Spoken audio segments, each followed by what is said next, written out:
আমার প্রিয় সমস্ত নবম শ্রেণীর ছাত্রছাত্রী, তোমাদেরকে আদর্শ ক্লাসরুমে স্বাগত। আজকের যে আলোচনার বিষয়, সেই আলোচনার বিষয় হলো তোমাদের সবাইকার প্রিয় একটা দারুণ গল্প, এবং যে গল্প আমরা শুনতে শুনতে একেবারে সেই গল্পের চরিত্রের সঙ্গে একাত্ম হয়ে যায়, সেই গল্পের নাম হলো রাধারানী। রাধারানী গল্পটা তিনটে পার্ট আমরা দেখব। প্রথম পার্টে দেখব যে একেবারে রাধারানীদের করুণ অবস্থা, সেই করুণ অবস্থার বর্ণনা দেখব প্রথম পার্টে। গল্প শুরু হচ্ছে, রাধারানী মাহেশে হ্রদ দেখতে গিয়েছিল। রাধারানীর বয়স মাত্র 11 বর্ষ, বড়লোক ঘরের মেয়ে। এক সময় তাদের অবস্থা খুব ভালো ছিল। বাবা মারা যায়, বাবা মারা যাওয়ার সঙ্গে সঙ্গে শুরু হয় তাদের দুরবস্থা। মায়ের সঙ্গে এক জ্ঞাতির সমস্ত বিষয় সম্পত্তি নিয়ে মামলা হয়। সেই মামলা গিয়ে ওঠে হাইকোর্টে, এবং হাইকোর্টে ওঠার পর বিধবা মহিলাটি অর্থাৎ রাধারানীর মা সেই মামলা কিন্তু হেরে যায়, এবং জ্ঞাতি মামলা জেতার সঙ্গে সঙ্গে ডিক্রি জারি করে ভদ্রাসন অর্থাৎ রাধারানী তাদের যে বাড়িতে বসবাস করছিল সেই বাড়ির থেকে তাদেরকে বের করে দেওয়া হয়। ফলে তারা প্রায় সর্বশান্ত এবং পথে বসতে বাধ্য হয়। বিধবা মহিলাটির গয়নাগাটি যা ছিল সেই গয়নাগাটি বিক্রয় করে প্রিভি কাউন্সিলে আপিল করে। মামলা হেরে যাওয়ার কারণে জ্ঞাতিকে প্রায় 10 লক্ষ টাকা দিতে হয়, এবং তার সঙ্গে খরচা এবং যে ওয়াসিলাত, সেই ওয়াসিলাতের সমস্ত খরচ বহন করতে হয় রাধারানীদের। তখন তাদের আর আহারের সংস্থান থাকে না। ফলে একমাত্র অবলম্বন রাধারানীর মা লোকের বাড়িতে কাজ করে দিনপাত করতে থাকে, অর্থাৎ সংসার চালাতে থাকে। ফলে রাধারানীর বিবাহ দিতেও কিন্তু তার মা অসমর্থ হয়। এখন তোমাদের মনে প্রশ্ন জাগবে, রাধারানীর মাত্র 11 বর্ষ বয়স, অর্থাৎ তবুও তার বিয়ে দেওয়ার প্রসঙ্গ আসে কি করে? হ্যাঁ, তোমরা শুনলে অবাক হবে। সেই সময়ে 11 বর্ষ যদি পেরিয়ে যেত তাহলে আর মেয়েকে কিন্তু বাড়িতে রাখা যেত না, অর্থাৎ বাল্য বিবাহ প্রথা সেই সময় প্রচলিত ছিল, এবং মেয়েকে 11 বর্ষের পরে বাড়িতে রাখলে সেই বাড়ির কর্তাকে অনেক সময় একঘরেও হতে হয়েছে। তাহলে এই গল্পে আমরা দেখতে পাচ্ছি একটা সেই কুপ্রথা, অর্থাৎ বাল্যবিবাহের প্রথাও কিন্তু এই গল্পে রয়েছে। গল্পে এরপরে আমরা দেখতে পাবো ঠিক রথের সময়ে রাধারানীর মা অসুস্থ হয়ে পড়ায় লোকের বাড়িতে যে কাজবাজ, সে কাজবাজ বন্ধ হয়, এবং বাড়িতে রান্নাবান্না চড়ে না, চলে উপবাস। ফলে রাধারানীও উপবাস দিতে বাধ্য হয়, কারণ মাতা রুগ্না, তাই রাধারানীরও উপবাস। রথের দিন রাধারানীর মায়ের অবস্থা একটু বিশেষ হয়। দরকার হয় পথ্যের। কি দেবে, কে দেবে পথ্য, এইটাই হয় সব থেকে বড় পরীক্ষা। ফলে কাঁদতে কাঁদতে ছোট্ট বালিকা রাধারানী কি করে, তার নিজের মতো একটা পরিকল্পনা বানায়, এবং সে যায় বনে বনফুল তুলতে। বনফুল তুলে মালা গেঁথে রথের হাটে বিক্রি করবে, এবং তার মায়ের জন্য পথ্য কিনে মাকে বাঁচাবে। রথের হাটে যদি 2-1 পয়সা পাওয়া যায় এবং সেই পয়সা দিয়ে যদি মায়ের পথ্য কেনা যায়, তাহলে তো মাকে অন্তত বাঁচানো যাবে। কিন্তু সময় যখন খারাপ হয় তখন সবাই বাদ সাধে। দেখা যায় বিধাতা তাদের প্রতিকূলই ছিল। রথের টান অর্ধেক হতে না হতে শুরু হয় বৃষ্টি। রাধারানী ভিজেছিল, মনে করেছিল যে হ্যাঁ ভিজলাম তো কি হয়েছে, কিন্তু মায়ের তো পথ্যের জন্য সামান্য হলেও রোজগার করতে পারবো। কিন্তু দেখা যায় যে বৃষ্টি আর থামেনি, বৃষ্টি চলতেই থাকে। মেলা ভেঙে যায়, রথের মেলা সম্পূর্ণ একেবারে জনহীন হয়ে পড়ে। দিন গড়িয়ে সন্ধ্যা, এবং সন্ধ্যা গড়িয়ে রাত। অন্ধকার হয় গভীর। সেই গভীর অন্ধকার পথে অগত্যায় কাঁদতে কাঁদতে রাধারানীকে বাড়ি ফিরতে হয়। অন্ধকার কর্দময় বৃষ্টিবহুল পিচ্ছল পথে রাধারানী যখন বাড়ি ফিরে, তখন বাড়ি ফিরতে ফিরতে সে একরকম রাস্তা হারিয়ে ফেলে। এই জলমগ্ন রাস্তায় সে আছাড় খায়, বারে বারে উঠে আবার আছাড় খায়, এবং তার সঙ্গে মনের দুঃখে কাঁদতে থাকে যে মা অন্যাভাবে এবং অসুখে মারা যাবে। এই কথা যখন ভাবে তখন তার দু নয়ন বেয়ে জল গড়িয়ে আসে। শ্রাবণের রাত্রিবেলা, অঝোরে বৃষ্টি ঝরে চলেছে, কিন্তু তার থেকেও রাধারানীর যে দুই চোখ, সেই দুই চোখ দিয়ে মায়ের কথা ভেবে জলধারা যেন তার থেকেও বেশি বয়ে চলে। এমতো অবস্থায় রাধারানীর যে শেষ সম্বল, অর্থাৎ সেই তার হাতের তৈরি মালা, সেই 1 পয়সার মালাকে কিন্তু সে ফেলে দেয় না, বুকে জড়িয়ে রাখে, লুকিয়ে রাখে। এটাই যে তার সম্বল, তাছাড়া তার মা বাঁচবে কি করে। এখানেই রাধারানীদের যে দারিদ্র্যের যে চরম অবস্থা বা করুণ অবস্থা, তার মাকে বাঁচানোর যে প্রয়াস, অর্থাৎ গল্পের প্রথম পর্যায় শেষ হয়ে যায়। এমন সময় অকস্মাৎ রাধারানীর ঘাড়ের উপরে এসে পড়ে এক অপরিচিত লোক এবং বলে ওঠে, কে গা? রাধারানী এতক্ষণ পর্যন্ত তার কান্নাকে চুপ রাখতে পেরেছিল, কিন্তু এরপরে উচ্চস্বরে কেঁদে ওঠে। কিন্তু ওই লোকটি যখন জিজ্ঞাসা করে, তুমি কে গা, তখন পুরুষের কণ্ঠস্বর পেয়ে রাধারানীর রোদন চুপ হয়। এই অন্ধকার পথে রাধারানীর ক্ষুদ্র বুদ্ধিটুকুতে এটা সে বুঝতে পারে, ওই পুরুষ মানুষের কণ্ঠস্বরে দয়ালু যে ভাব রয়েছে সেটা সে অনুভব করে এবং উত্তর দেয়, আমি দুঃখী লোকের মেয়ে, আমার ঘরে কেউ নাই, কেবল মা আছে। অপরিচিত পুরুষ ব্যক্তিটি জিজ্ঞাসা করে, তুমি এই অন্ধকারে তুমি কোথায় গিয়েছিলে? তখন রাধারানী উত্তর দেয়, আমি মাহেশে গিয়েছিলাম, রথের মেলায় গিয়েছিলাম। পুরুষ মানুষটি জিজ্ঞাসা করে, তোমার বাড়ি কোথায়? রাধারানী উত্তর দেয়, শ্রীরামপুরে।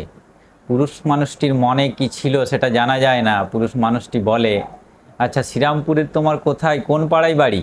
চলো, আমার হাত ধরো, আমি তোমাকে দিয়ে আসবো সেই তোমাদের পাড়াতে, তোমার বাড়িতে।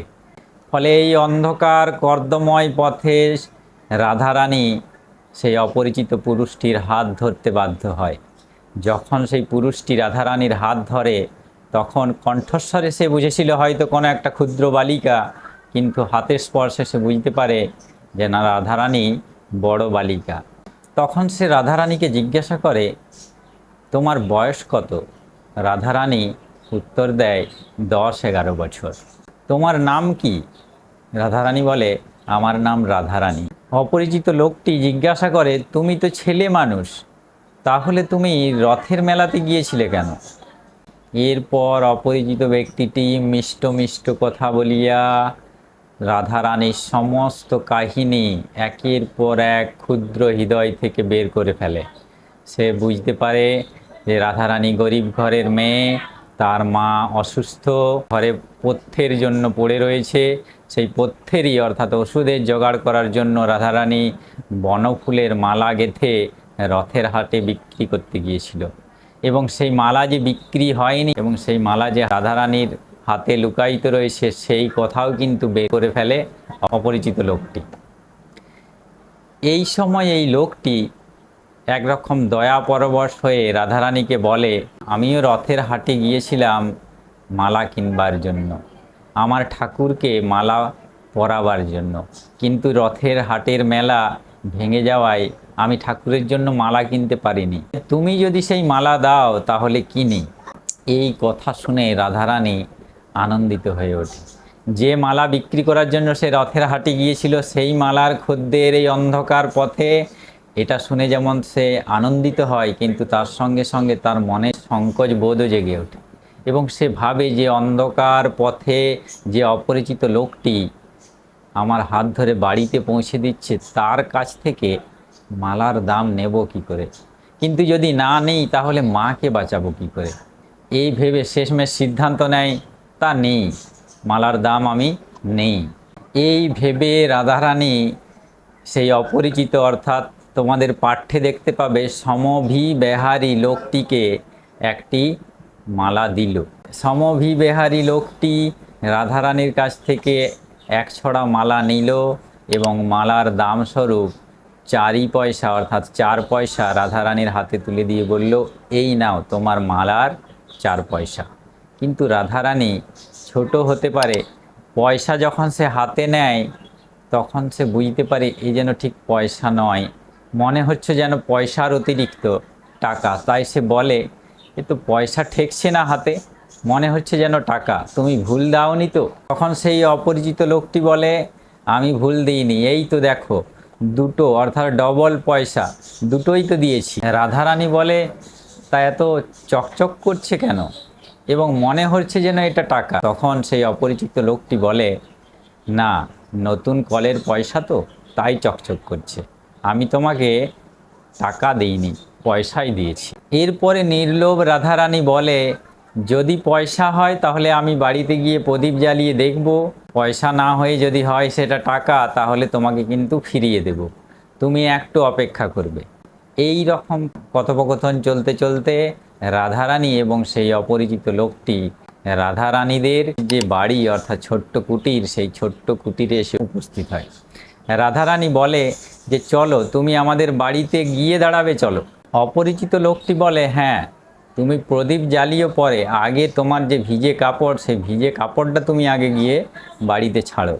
তখন রাধারানী তাদের যে দারিদ্র্যের চরম অবস্থা সেটাকে জানায় এবং সেখানে দেখা যায় রাধারানী বলে, আমার দুটি মাত্র কাপড়, একটা কাপড় আগেই কেচে ফেলেছি, আর এই কাপড়টা পরে আমি গিয়েছিলাম রথের মেলায়, কিন্তু সেই কাপড়টাও জলে ভিজে গেছে।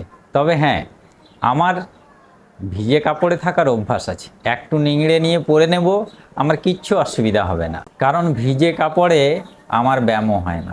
তখন অপরিচিত লোকটি বলে, আচ্ছা ঠিক আছে, তাই যাও। এরপরে রাধারানী বাড়িতে গিয়ে উপস্থিত হয়।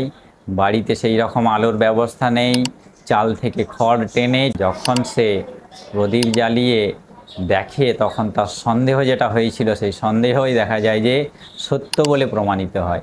হ্যাঁ, পয়সা নয়, সেগুলো টাকা। বাড়ির বাইরে বেরিয়ে এসে সেই আগন্তুক অর্থাৎ অপরিচিত লোকটিকে সে আর দেখতেও পায় না। তখন সমস্ত এই যে অন্ধকার পথ থেকে তার লোকটি নিয়ে আসা বাড়ি পর্যন্ত এবং তাকে এই টাকা দেওয়া সমস্ত কাহিনীটা তার মাকে সে শোনায় এবং মা বলে, ভগবানের মতো তিনি দান করেছেন আর আমরা হয়েছি ভিখারি, তাই ভগবানের দান গ্রহণ করে আমরা সেটাকে খরচ করি। এখানেই তোমাদের গল্পের দ্বিতীয় পর্যায়ে শেষ হয়, অর্থাৎ আগন্তুকের সঙ্গে বা অপরিচিতের সঙ্গে রাধারানীর যে কথোপকথন এবং রাধারানীকে অপরিচিতের রাধারানীর বাড়িতে পৌঁছে দেওয়া, এই যে দ্বিতীয় পর্যায়ের কাহিনী, সেই দ্বিতীয় পর্যায়ের কাহিনী এখানে তোমাদের শেষ হয়।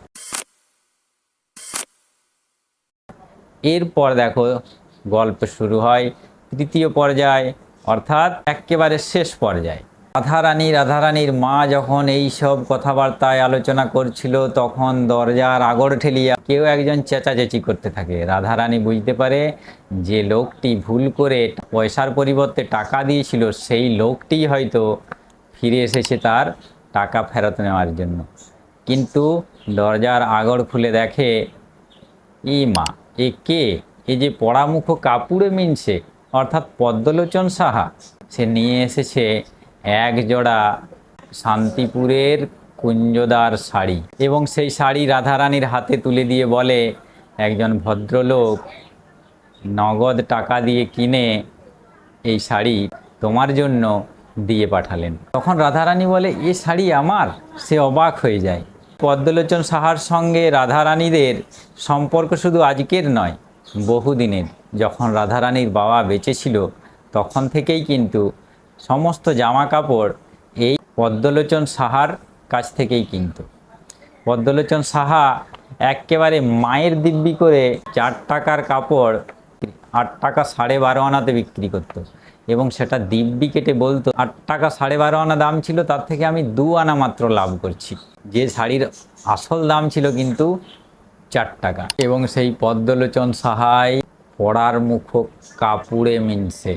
এরপর বিস্মিত হয়ে রাধারানী কাপড় নিয়ে তার মাকে বলে, হ্যাঁ মা, এই সেই গো মা, এই সেই যে আমার হাত ধরে বাড়িতে পৌঁছে দিয়েছে, সেই হয়তো শাড়ি কিনে দিয়ে পাঠিয়েছে। এরপর পদ্মলোচন সাহাকে জিজ্ঞাসা করে রাধারানী, তুমি একে চেনো? পদ্মলোচন সাহা তো অবাক হয়, আরে আমি ভাবলাম যে তোমাদের কুটুম, তার জন্যই তোমাকে শাড়ি কিনে দিয়েছে, আমি কি করে চিনবো, তোমরা একে চেনো না? তখন রাধারানী বলে, না, আমরা তো চিনি না। ফলে পদ্মলোচন সাহাও বিস্মিত হয়, কিন্তু এখানে আর কথা বাড়ানোর মনে হয় না যে কিছু দরকার আছে, তাই নিজের লাভের টাকা অর্থাৎ যে 4 টাকার কাপড় 8 টাকা 14.5 আনায় বিক্রি করেছে, আর কথা না বাড়িয়ে পদ্মলোচন সাহা অর্থাৎ পোড়ামুখো কাপড়ে মিনসে সেখান থেকে চলে যায়। এরপর রাধারানী যে প্রাপ্ত টাকা, মালা বিক্রি করে যে প্রাপ্ত টাকা, সেই টাকা ভাঙিয়ে বাজার থেকে প্রদীপের তেল এনে রন্ধন কার্য করে মাকে কিছু খেতে দেবে, মাকে ওষুধ দেবে, এই ভেবে যখন সে ঘর ঝাঁটাতে থাকে তখন সে আবার বিস্মিত হয়। দেখা যায় ঘরের মেঝেতে পড়ে রয়েছে একখানা নোট, এবং এই নোট তার মাকে দেখায়। মা দেখো তো এটা কি? মা বলে এ তো একখানা নোট। রাধারানী বলে তাহলে সেই ব্যক্তিটিই কিন্তু এই টাকা হয়তো দিয়ে গেছেন।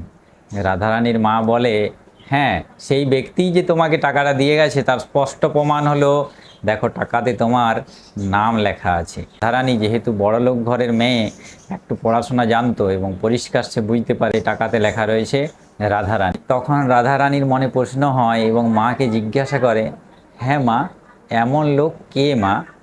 তখন রাধারানীর মা বলে এই লোককে তার নামও কিন্তু পরিষ্কার করে লেখা রয়েছে এই নোটে, যাতে এই নোটটি কেউ না চড়া নোট বলতে পারে, তার জন্য তিনি তার নিজের নামটাও এই নোটে কিন্তু লিখে দিয়ে গেছেন। তার নাম হলো রুক্মিণী কুমার রায়, এবং নোটে পরিষ্কার করে লেখা রয়েছে রুক্মিণী কুমার রায়। পরের দিন সকালবেলায় রাধারানী এবং রাধারানীর মা অনতি দূরে বাজার এবং আশপাশ গ্রামের সমস্ত জায়গায় অনুসন্ধান চালিয়ে রুক্মিণী কুমার রায় বলে কেউ আছে কি না অনেক খোঁজ খবর নেয়, কিন্তু এমন কোনো ব্যক্তি ছিল না যে এই রুক্মিণী কুমার রায়ের সন্ধান দিতে পারে। তাই গল্পের শেষে শ্রীরামপুর এবং তার আশপাশের জায়গায় যখন কোনো রুক্মিণী কুমারের সন্ধান পায় না তারা, তার যে দেওয়া নোটটা সেই নোটটাকে তারা তুলে রাখে এবং নোটটাকে তারা ভাঙায় না, কারণ তারা দরিদ্র হতে পারে কিন্তু তারা লোভী নয়। এখানেই তোমাদের গল্পের সমাপ্তি। এই ছিল তোমাদের রাধারানী গল্প। তোমাদের এই ভিডিওটা কেমন লেগেছে তোমরা অবশ্যই কমেন্টে জানিও। আর তোমরা রাধারানী গল্প বুঝতে পেরেছো কি না, আর এই রাধারানী এবং তার সঙ্গে এখানে তৃতীয় পর্যায়েরও সমাপ্তি, গল্পেরও সমাপ্তি, এই রাধারানী গল্প তোমরা ঠিকঠাক বুঝতে পেরেছো কি না, কেমন লেগেছে তোমরা কমেন্টে অবশ্যই জানিও। পরের যে ভিডিওটা আসতে চলেছে সেটা হলো রাধারানী গল্পের সমস্ত রকমের প্রশ্ন, 1 নাম্বার 3 নাম্বার 5 নাম্বার সমস্ত রকমের প্রশ্ন। আজকের ক্লাস এই পর্যন্তই। আমাদের যদি মনে হয় যে কিছু হলেও তোমাদেরকে ভালো কিছু দিতে পারছি, তাহলে আর দেরি না করে এই চ্যানেলটাকে অবশ্যই সাবস্ক্রাইব করে নেবে, আর পাশে থাকা বেল আইকন কিন্তু দাবিয়ে দিতে ভুলবে না পরবর্তী ভিডিওর নোটিফিকেশন পাওয়ার জন্য। আজকের মতো টাটা, বাই বাই।